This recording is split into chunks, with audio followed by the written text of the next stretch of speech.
We talked about quarterbacks' depths and timing, but how do receivers time routes and get their proper depth? And how does that work out with quarterback timing? I'm going to tell you right now.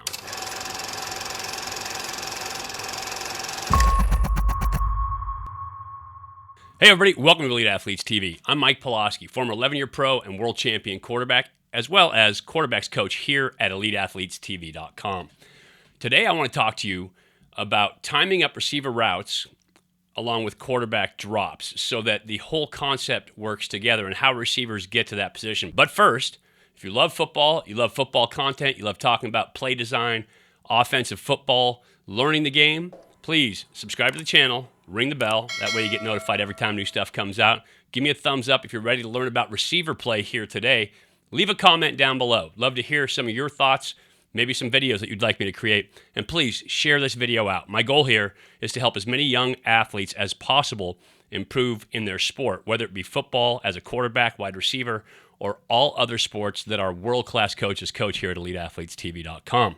Now, let's talk about receiver depth and timing. There's a couple trains of thought in terms of the way that you learn to run routes as a receiver, how you pick out depths. I talked about route trees, just did that video recently. If you haven't seen it, I'll put a card right up here. But each route has a prescribed depth that the receiver is supposed to hit because that depth times out with the quarterback's drop. It's all about getting receivers to the position or place they need to be at the same time that the quarterback's ready to throw the football.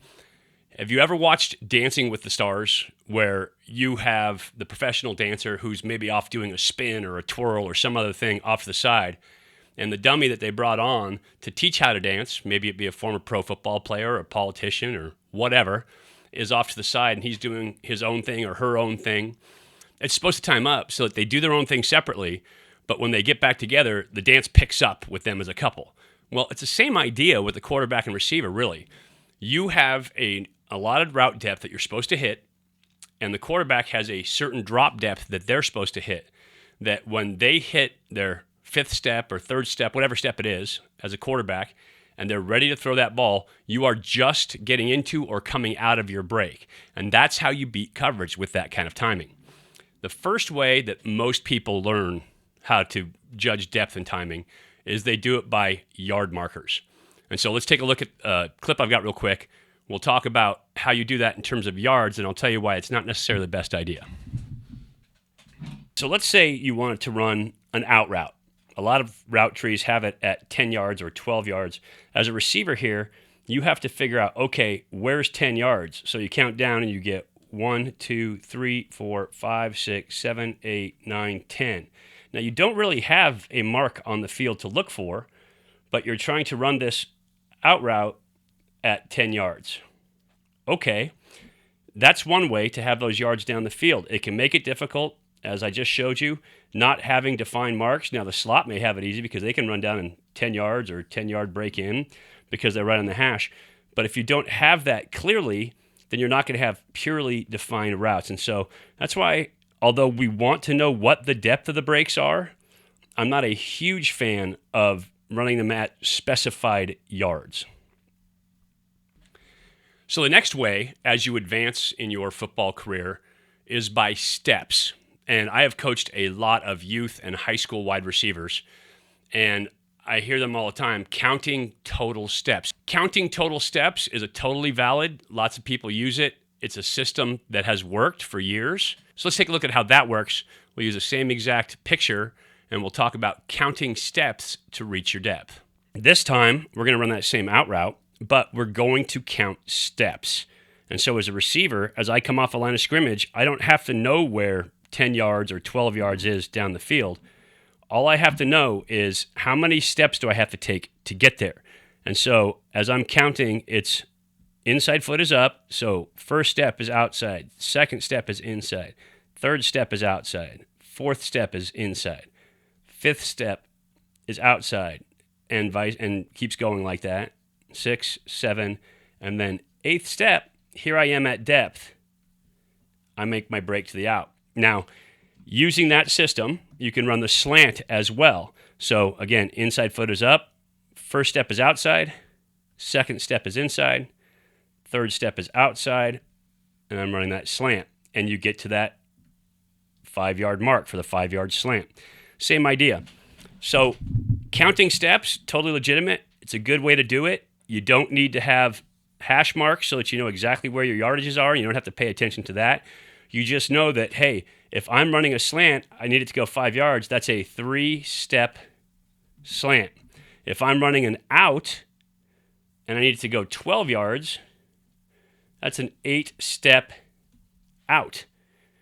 And what you'll notice here is those guys in the digit system, all the odds are to the outside, evens are to the inside. It changes up the steps here because all the even steps, 8-step out, 3-step slant, right? Odd steps take you in because your inside foot is up. Even steps take you out because your inside foot is up. Not necessarily a need to know, but just an interesting little point. 3, 2, 1. The final way, and the way that I like best as a quarterback, is counting alternate steps. And what do I mean by that? Well, when we talked about counting individual steps, you're counting each individual step till it gets you to your depth. Now we're only counting one side of our steps. So for instance, if you're running that deep out, you'd be counting your 4th inside step, which would get you to right about 12 yards, depending on what kind of a strider you are. And there are some differences. I'll show you that in a second. If you're running that slant, you're counting your 2nd outside step. So you have to be a little more sophisticated, understand whether it's an in-breaking or out-breaking route, depending on which step you're going to kick off of. But for me, I think it's better for a receiver to do it this way, and we'll talk about it right now.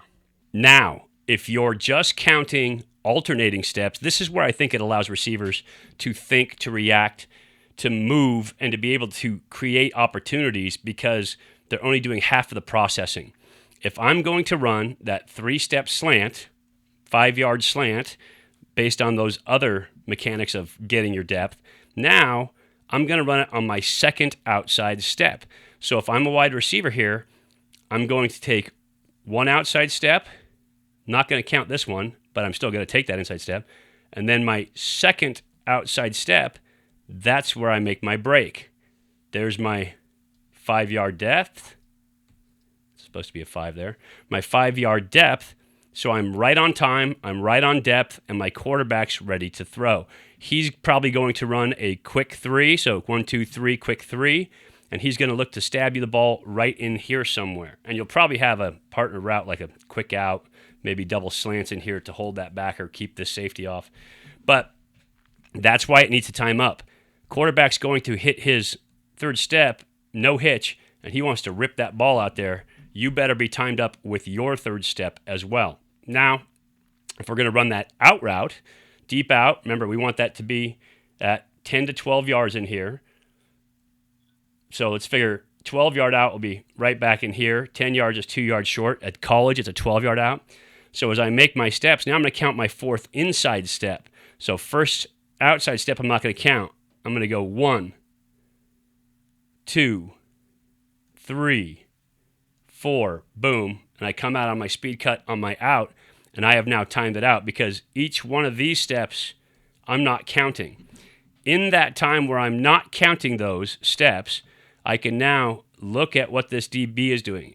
What is he playing me off? Is he playing me inside? Do I have to stem him a little more? Do I have to push that outside shoulder? And you can have a little more thought process without having to be counting rapid fire of every step.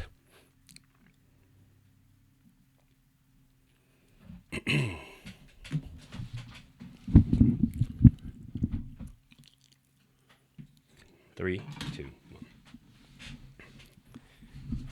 1. 3, 2, 1. So as you can see, there's a bunch of different systems. What you have to do is pick the one that works for you and then own it, practice it, run it until you've got it mastered and it works for you on every single play. Now there's some hard and fast rules.